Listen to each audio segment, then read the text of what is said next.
Sa mga ka-tech vloggers, mga subscribers, bago tsaka luma, mga supporters, mga dumaan, dumalaw at bumisita sa channel, lahat ng mga viewers, secret viewers at silent viewers, magandang araw. So meron tayong ginawa dito, no? Isang malaking driver tsaka dalawang maliit. Ayan, so ang problema nitong dalawang maliit ay voice coil. Pinalitan natin pareho. Yung isa talagang natanggal yung ano niya, oh.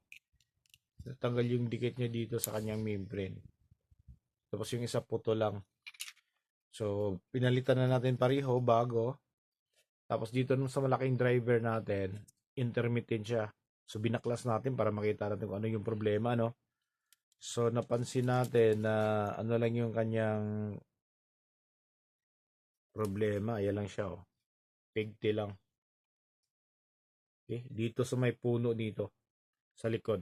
Sa bandang likuran. Ayan. Kaya, nawawala, bumabalik yung kanyang tunog. So, binaklas natin to. Ayan, kasi may takip to dito. Pa sa mga hindi nakakaalam, no? Dito yung kanyang dust cover. Dust cap. Okay? So, yan, pinagtyagaan talaga natin.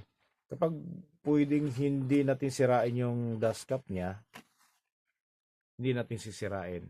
So, sinisikap lang natin, pinagtyagaan na hindi siya ma-deform, hindi siya mapunit para, ayan, may balik pa rin natin ng maayos. Tsaka, yung kapares ng speaker niya, magkakapareho pa rin sila ng hitsura.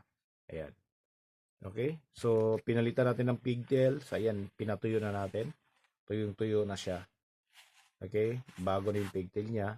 Na-test na rin natin. At nasa kondisyon na siya. Kaya, ang ano natin, ginawan lang natin ng parang documentation, para sa mga client natin, mga customer natin, para makita nila kung dito sa mga ginagawa nating item nila ay kung ano ba yung pinapalitan. At kapag nagbibigay tayo ng warranty, kung bumalik man siya at iba yung sira, alam nila.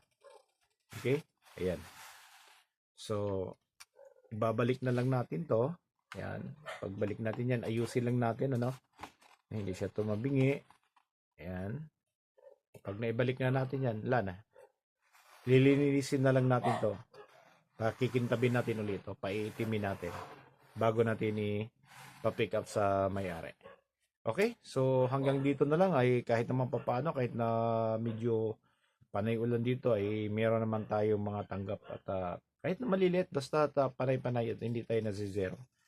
Okay, so hanggang dito na lang siguro tayo, no? So maraming salamat. God bless at bye-bye.